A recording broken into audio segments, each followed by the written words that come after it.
All right, so welcome everyone to our afternoon sessions. I have the pleasure this afternoon of introducing a group presenting Understanding Voice Hearing Through Theater. So I'm excited to see what's to come. So first we have Yulia Landa, who's an assistant professor of psychiatry at Mount Sinai School of Medicine, who specializes in psychosis research and treatment. We also have a psychologist in training at Mount Sinai, a professional actor. We have Rachel Jefferson, who is a licensed master social worker and the program coordinator of the CBT for the treatment and prevention of psychosis research and clinical program at Icahn School of Medicine at Mount Sinai. She's intensively trained in cognitive behavioral therapy for psychosis and dialectical behavior therapy. She's worked as a co-trainer and simulated patient training clinicians all around the country in cognitive behavioral therapy for psychosis and cognitive behavioral therapy for clinical high risk for psychosis. We have Jessica Levitt. She's a talented writer and director who has recently written and directed a play called Voices, in which she discusses voice hearing and other mental health experiences. And finally, we have Philip Janos, who is a licensed clinical psychologist and professor and director of clinical training at John Jay College of Criminal Justice. So please join me in welcoming this group for today and take it away. Thank you. All right, thank you very much for the introduction, and thank you everybody for joining us today. So today we are going to have this program. So we already done introductions, and the next thing what we are going to do is to share with you a video of a play called Voices, written and directed by Jessica Levitt, who is here with us. And then Jessica is going to share with you her experience with hearing voices and working with voices in addressing voices in therapy, and also what she learned from these experiences and how her experiences could help both patients and clinicians. And then we will have Michael Jacobs talk to us about how can theater teach us about therapy. And then we will have Phil Janos leading a discussion and particularly addressing narrative therapy.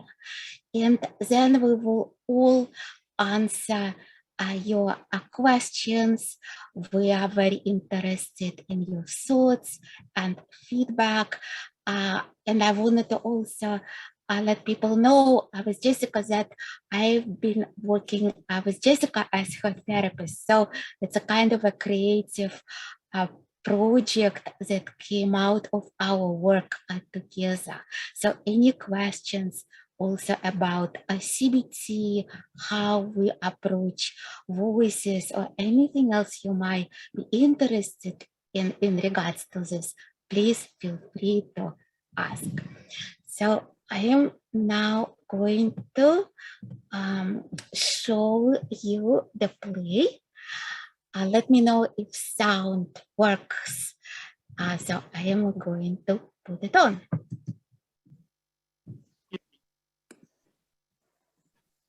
Scene 1, patio.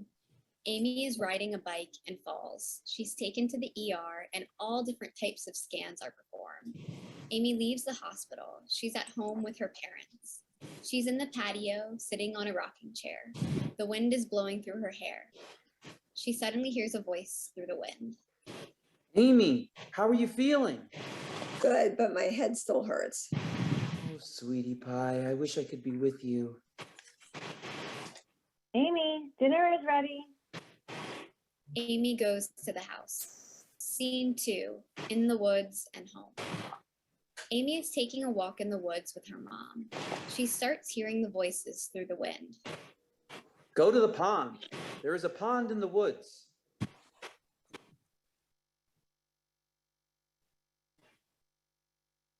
Hurry. Mom, let's go to the pond.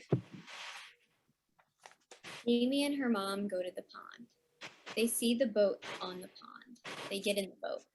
Amy looks down in the water and sees a young Amy and her mother when Amy was just a little girl. Amy watches the sparkling pond. There are glimpses of her and her family, and there is one with Amy and Adam. Amy and her mom sail the boat to the other side of the pond. They get out and continue to walk. Then they go home for dinner. After dinner, Amy goes up to her room. She closes the window and she sits down on her bed and starts drawing pictures of what she saw in the pond. She falls asleep and hears Adam's voice. Good night, sweetie. See you in the morning. Scene 3, Zoom session with Yulia, Amy's therapist. What do you think that means? The glimpses of little Amy in the pond. I don't know. Maybe the voices want me to relive my childhood. That makes sense. Is it something you would like to do as well? No, I don't. I need to keep my feet on the ground. I see. It sounds like you would rather not follow voices' suggestions on that. Yes, you were right. Scene 4, Zoom session with Dr. Asig, Amy's psychiatrist. Amy tells Dr. Asig about the voice that made Amy go to the pond. Dr. Asig prescribes Amy 100 milligrams of Haldol a day.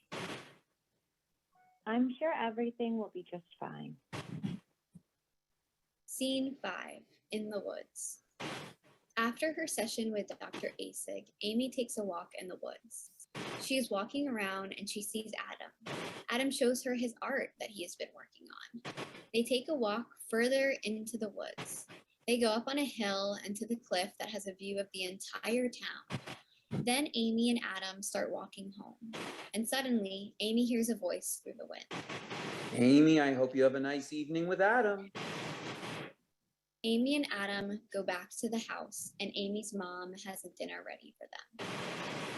Scene 6, Zoom session with Yulia, Amy's therapist. What would you like to focus on today? Should we set an agenda? We should talk about the glimpse that the voices showed me as a little girl in the pond. Sounds great. Is there anything else that you would like to focus on today? I wonder why the voices want me to focus on me to be a little girl. Absolutely. That's an important question. Let's try to understand it. Let's do a role play based on when I was a little girl. Great. Who would you like to be? And who would you like me to be? I will be Hermie, the voice, and you will be me, Amy. Sure. Who would you like to start? I will start. Amy, go to the pond, the boat, and put the boat over your head in the pond and swim with the boat on top of your head. It's nice. You have suggested to me to do that. However, that doesn't sound safe. I wonder if you have some other ideas of what I can do that would be safe and enjoyable. I know you're very creative, Hermie, and can come up with some great ideas. Well, if you don't want to swim with the boat on top of your head, I guess you can ride in the boat. That's a great idea. I knew you would come up with something nice. I will definitely do this next week when I go for a walk with my mom. We'll do it together. That will be great. Thank you, Hermie. Okay, that's fine. Role play stops. How was the role play? It was good. Would you now like to be Amy and I will be Hermie? Yes. Amy, go and carry the boat on your head through the woods. I don't feel comfortable going with the boat on top of my head into the woods, because then I don't see where I am going. No, you have to do it. You have to do it. Start carrying it now. No, I will not do it. I am a safety woman. Safety first. Scene 6, Zoom session with Kay, Amy's therapist. Can you show me your artwork, please? Sure. Amy opens her artwork on the computer and shows the watercolor paintings and drawings that she has done.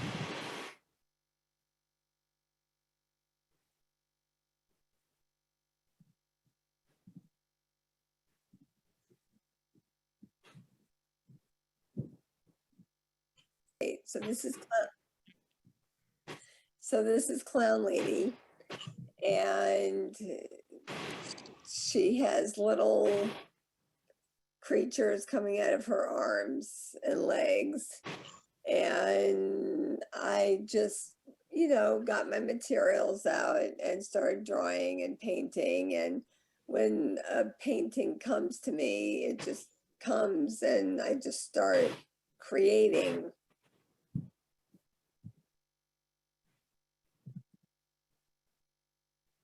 Double wisdom. Double wisdom is to, I guess you could say that they're kind of like monsters, and they're a couple. And basically, I just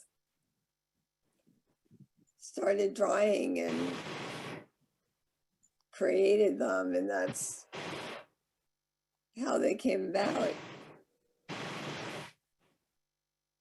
Flower of darkness. Flower of darkness. Well, basically, I just drew the flower, and then my art teacher gave me a really black marker to use to go over the petals to make it more darker and more scary looking. And yeah. Gotcha. I drew in my art teacher's class, and basically just created him and just started drawing away, and it became Gotcha. Hermit Man. Hermit Man's also one that I just created off the top of the back. Basically just started drawing away and painting, and before you know it, it was Hermit Man.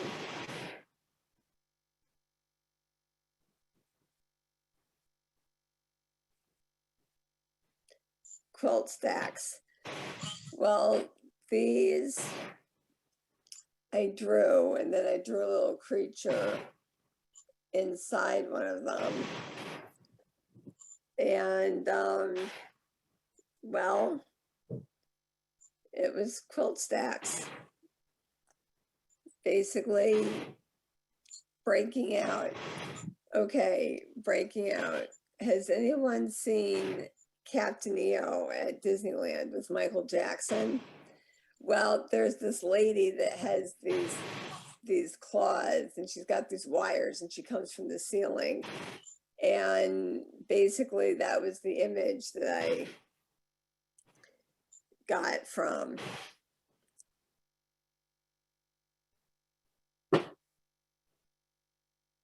Climate Demon.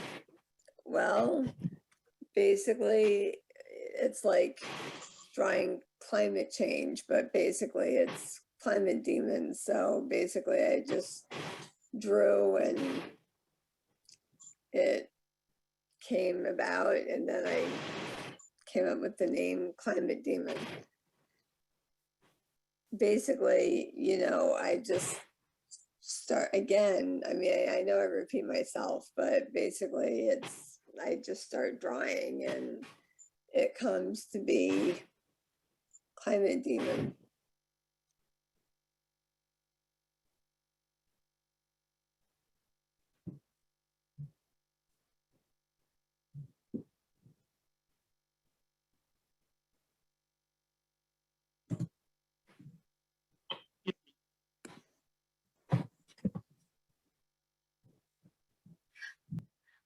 Okay, so that was a video that we wanted to show you. And that opens a lot of questions. How do we help someone who has with hearing experiences? What could be empowering? Which techniques therapists can use? Does relationship with a therapist help? Can role play, where patients would role play their voices or therapists will play their voices, could help. What about psychotherapy and medication? What about family members who can possibly talk with patients about the experiences of voice hearing? What else can help? So we'd like to invite Jessica to talk about these two questions that we thought might be helpful for others and meaningful. So Jessica wanted to share what would be helpful for therapists to know, and also share what can be helpful for other people to hear voices. And I think Jessica wanted to start with the second question and share what can be helpful for people who hear voices. Jessica, you want to come up?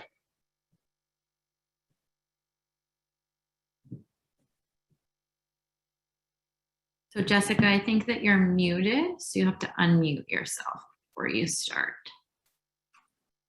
All There you right, can you hear me now? go. Okay. Yes, we can hear you. Okay, so I hear voices, and what helps me is to role play voices, role play with Yulia. So then I don't feel as scared or as, upset, or, it's good to role play, because then I'm able to look back and say, oh, well, I can handle the voices, on my own. Doing artwork, volunteering at working with children in a hospital setting helps. Taking walks, going to the gym, hanging out with friends, going to movies, baking chocolate chip cookies, going shopping, playing mini golf, going out for brunch, writing and performing plays, going to museums. That all helps me ignore the voices when they're out and about. But basically, what also helps, listen to their, share what would you be helpful for therapists to know. Listen to their patients. Try to be understanding, trying to be seeing where your patients are coming from, trying to be there for them, trying to help them figure out problems, even though patients may be afraid to talk about them. A good way of approaching this is helping your patients to open up and tell you what's on your mind and their mind, what happens today, what they want to talk about, what they don't want to talk about. What about their voices that scare them? How to help them not to be scared anymore, to face their voices. Listen to, okay, share what would be helpful for therapists to know. listen to their patients, trying to be understanding, trying to see where your patients are coming from, trying to be there for them, trying to help them figure out problems, even though patients may be afraid to talk about them. A good way of approaching this is helping out your patients to open up and tell you what's on your mind, what happens today, what they want to talk about, what they don't want to talk about, what about their voices that scare them, how to help them not to be scared anymore, to face their voices.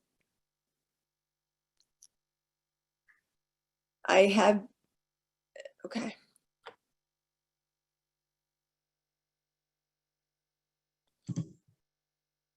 Thank you so much, Jessica. Yeah. And so next we're going to have Mike Jacobs to talk about what can theater teach us about therapy. Hello, everybody. Let me just get my slides working, and hopefully I'll find a way to make sure they aren't blocked like Yulia did.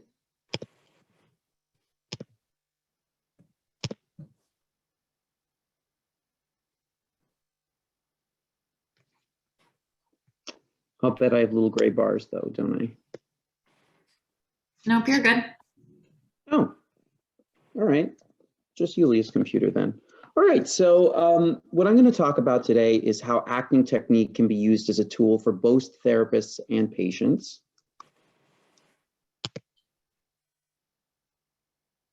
So let me tell you about how I sort of discovered this link. I have my BFA in musical theater. I was a professional actor for many years, which is actually how I ended up meeting Yulia. I worked as a simulated cancer patient at Memorial Sloan Kettering. She found me there and sort of invited me to come work on a group and family-based CBT study. She trained me in CBT for psychosis. We started collaborating on these training projects where I was working first as a simulated patient and then also training other professionals to be actors. And eventually what I realized was there was this sort of strong connection between the acting technique I had learned and sort of the CBT skills and other sort of basic therapeutic skills that we were teaching to both our clients and also to the therapists we were working with. And so next thing you know, I decided, why not? I'll go back to school and I'll get my PhD. And so in less than a month, I'll have my PhD in clinical psychology as well.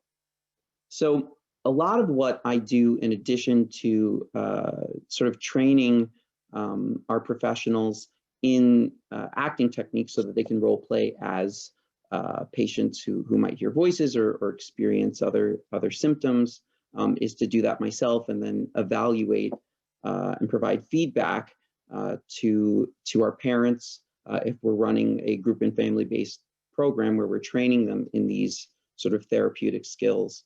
And a lot of the feedback that we received is that my role playing is really similar to the patients that they're working with. And the way I'm able to do that is really by putting myself in the shoes of patients using the acting technique that I learned. And so, some people think, it might be really difficult to play a paranoid patient, but it's really easier than you think. We all know what it's like to do and say things that other people think are irrational. We know how to put ourselves into someone else's shoes. We know what we might say to a friend, and we know how to react based on, stimuli. Using a combination of those techniques, we end up being able to reliably role play as as patients. And so there are ways in which we can maybe use these skills, these acting technique skills as therapists, but also how they might be helpful to learn for patients. So for instance, a lot of these are taken from my absolute favorite acting technique book, Practical Handbook for Actors. And so when we're talking about acting technique, actors are instructed to react honestly in any given moment to what we call the given circumstances. So given circumstances or any sort of background information that you might have. So, you know, I was born at this time, I hear voices, I have a mother who's this old. These are all sets of given circumstances. I'm in a room, my mother walks in, all part of given circumstances. And we want to react honestly to whatever's happening there. Similarly, as a therapist, you want to react authentically to whatever circumstances are being presented by the patient. And actually something really nice that Jessica pointed out too was how important it is to feel understood. You know, one way to really make sure that patients feel understood is really reacting authentically to whatever circumstances they, you know, that they're really going through. If, you know, and that's really in tone and intensity as well, right? If you have a patient who, you know, is telling you that aliens are controlling their brain, I would assume that you would react really strongly to that if you really believe that that's what's happening to them. Another part of this is, you know, when you're playing a character, you refrain from judging whatever character you're playing. And of course, when plays are written, they're usually written about these characters that are troubled in some way or create high drama, because nobody wants to watch something boring on stage. And so you have to find a way a lot of times as an actor to play a character that, you know, maybe is nothing like you, or that does something that you might think is reprehensible, or, you know, something that you might judge. And you have to find a good reason why this character is doing what they're doing. Similarly, you want to keep an open mind about patient experiences and really take into account that this is what they're telling you, this is what they're experiencing, and do that without judgment. And you want to remain flexible and aware of your scene partner in acting. You don't want to sort of play a scene to yourself. You want to react to whatever it is that's going on with your scene partner and anything else that comes up. As a therapist, again, remaining flexible and aware of patient body language, how they're responding to you, both verbally and non-verbally. And you want to refrain from what we call playing a quality or an emotion. You don't walk into a scene being angry or acting crazy as an actor, right? You have essentially you have a goal in a scene, and then sort of a set of obstacles that prevent you from sort of getting that goal or accomplishing that goal immediately. When you have something that's really important to you and something that's getting in the way, this tends to create what we call high stakes, you know, and a lot of drama and conflict.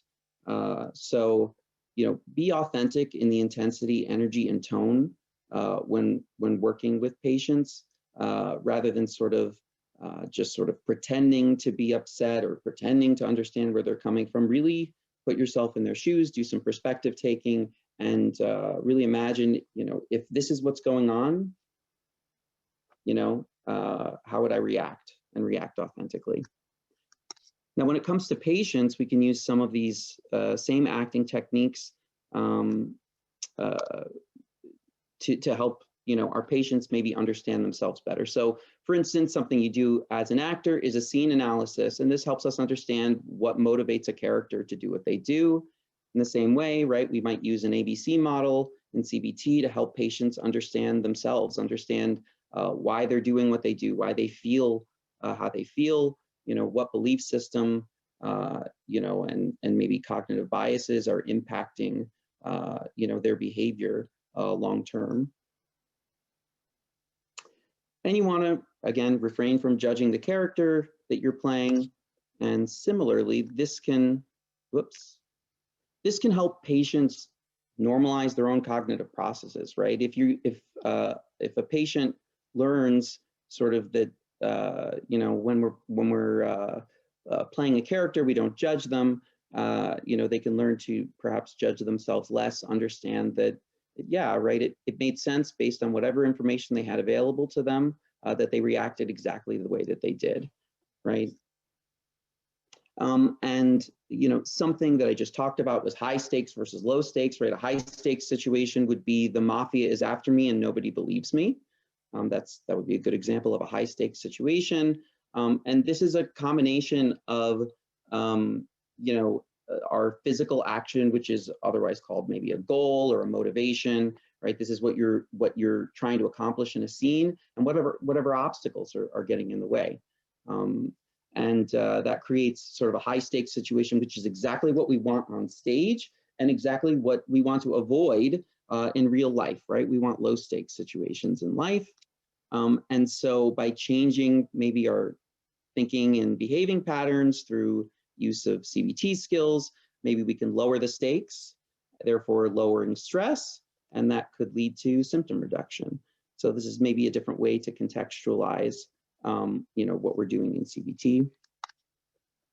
And something that you have to do when you are analyzing a scene, analyzing a script, is you practice looking at situations from a variety of perspectives. You've got to look at the overall, the overall goal that you're trying to accomplish within a whole play. How each individual character might be looking at a situation. And then how the audience might be viewing it. And so this could be practice for patients in perspective taking, or maybe even looking for alternative explanations for situations that they encounter. And so how can we actually apply this in session?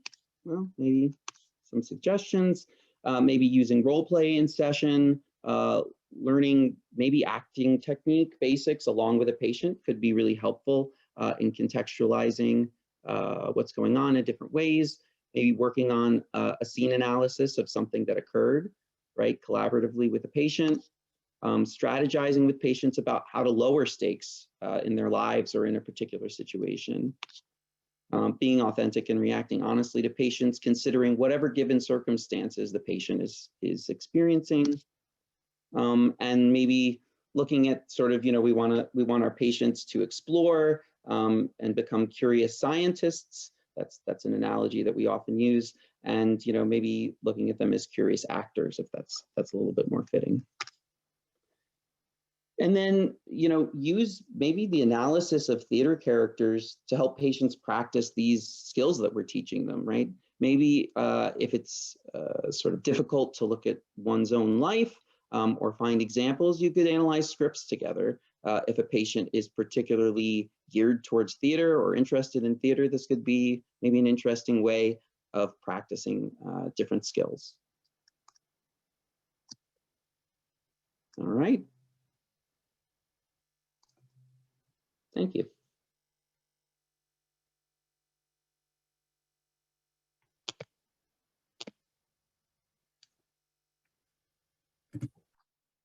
Thank you very much, Mike.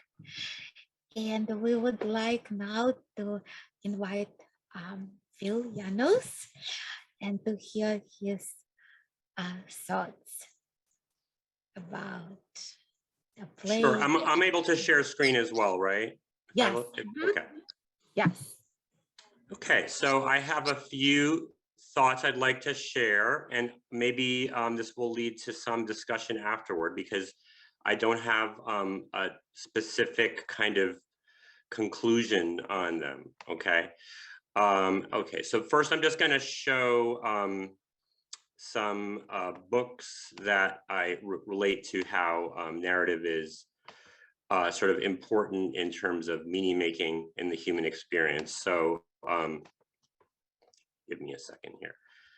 Okay, so these are some books that sort of discuss sort of this narrative as a fundamental way of making sense of our lives and defining who we are. So just wanted to connect this to kind of larger literatures that we have. And one thing about narrative is that, it sort of becomes what we include in the narrative becomes integrated into meaning structures, so that details that don't make it into the narratives in a sense get lost, right? So we tell stories to ourselves and to others and they become true. So just as an example, I have sort of two important identities. I have more than these, but these are two of them. One is as an advocate for recovery, and the other is as someone whose life was saved, in quotes, given meaning and purpose by rock and roll music. So for the first identity, I have a story that I tell of being called when I heard about the recovery concept and the peer support movement, and I felt a rush of emotion and purpose overtake me. That's a story that I tell. I don't know if it's true at this point, but it's one that I tell to myself and tell to others. I have a similar story that I told just the other day about how I saw the book On Our Own by Judy Chamberlain as a used book in the original Barnes & Noble store in University Place, and how I almost kind of saw it glow in the distance, so that it was something that I was kind of called to. For the second identity, I have a story that I tell of being called while I was at a concert, and then I felt that I could see a life in which music of power and beauty existed that wanted me to keep living. So these are stories that I tell. I don't know if they're true, but they're a fundamental way that I define myself and make sense of my experiences. Now, art is related to narrative. So music, painting, theater, poetry, creative writing, these are also very helpful for teaching about the human experience. So they impact people in a more powerful way than just words, because they bring in an emotional dimension that's brought on by colors, sounds, and dramatic movement that they feature. So I'm just going to share a short clip of a song, and you may not like the music, but I think it's a great illustration of how music can explain experience. So if you give me a sec, I've got to juggle the screen sharing here.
Okay, so just a few minutes, or less than a minute even, of the song "Dined Out" by Titus Andronicus, who is a punk rock and roll band who is on tour at this very moment, who had a concept album called "The Most Lamentable Tragedy," which was about what we call bipolar disorder clinically. And I think it was obvious that that song was expressing something about what it's like to transition into a state that many people call mania. But I think it does it in a way that's different and more powerful than just recounting a list of symptoms and the like.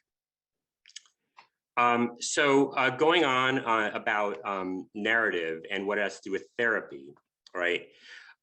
So we know that narrative therapy is very helpful for addressing traumatic experience, right? Because it reduces avoidance of upsetting memories. So this is something that's been well documented and supported.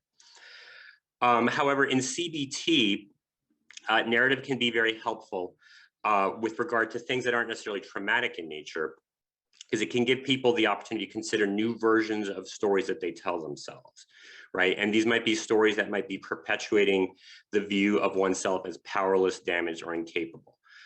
This is something that we do in the intervention narrative enhancement cognitive therapy that I've been involved with.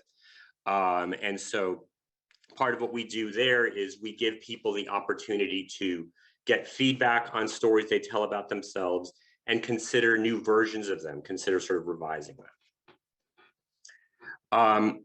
Now, art can be very helpful in the process of narrating experience by engaging people in creation of art and encouraging them to use their artistic skills and gifts to convey their experiences. I'm supervising someone right now who's working with 2 clients diagnosed with psychosis who both have artistic gifts. And the person I'm supervising spends time with both of them in sessions, either having the person draw and express their experience through drawing, or in the case of the other person, listening to their rap poetry. And the person sort of live raps it in during the session, but has a beat that they have on their device. And this has been tremendously helpful in building rapport with both of these clients. And I think that in the case of Jessica's play, which included artwork, is also a great example of how artwork can be used to communicate internal experiences that can be very hard to communicate and explain, sort of almost like ineffable experiences. And this can facilitate therapeutic dialogue. So something that I'm struggling with, and I'd be interested in hearing others' views on, is how do we reconcile what we do in narrative therapy, which is helping people to revise their stories? How can this coexist with art and the way things that are done in art, where sometimes what makes something very beautiful is maybe some of the more darkness of it that might not be very therapeutically helpful. So I'm interested in hearing others' thoughts about how we can combine the revision aspect of narrative therapy with respect for the beauty of our artistic forms. So those are really the thoughts that I have, and I don't have a clear conclusion on it.